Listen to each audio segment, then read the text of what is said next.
আসসালামু আলাইকুম গাইস, বাসার রেস্টুরেন্ট স্টাইলের একদম পারফেক্টভাবে বার্গার তৈরি করেছি।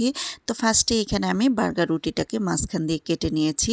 তারপর রুটির যে নিচের অংশটা থাকে এখানে স্পেশাল একটা সস লাগিয়েছি অ্যান্ড এখানে লেটুস পাতা সেট করছি, টমেটো পিস সেট করছি, শসা পিস সেট করছি, পেঁয়াজটাকে পিস করে কেটে তারপর এখানে সেট করে নিচ্ছি। সো পরবর্তী আবার এখানে স্পেশাল সসটা লাগিয়ে নিচ্ছি। এতে করে যে চিকেন ফ্রাইটা থাকে এটা বার্গারে ভালোভাবে সেট হবে। সো গাইস, এই বার্গার রুটিটাকে ফার্স্টে আমি বাসায় আগে তৈরি করে নিয়েছি, তারপর বার্গারটা বানিয়ে নিচ্ছি। তো আমি একে একে চিকেনটাকে সেট করে নিচ্ছি, তারপর উপরে স্লাইস চিজটা সেট করে দিচ্ছি। তো এখানে অবশ্যই চিজটা অ্যাড করার চেষ্টা করবেন, এতে করে বার্গারটা খেতে খুবই ইয়ামি হবে।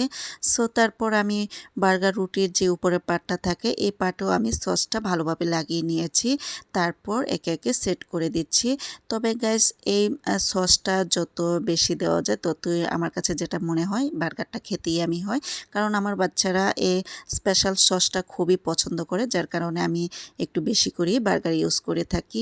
তো এখানে আমি একটা টুথপিক প্রতিটা বার্গারে সেট করে নিচ্ছি, এতে করে বার্গারটা খুব সুন্দরভাবে খেতে পারবে। সো ধন্যবাদ।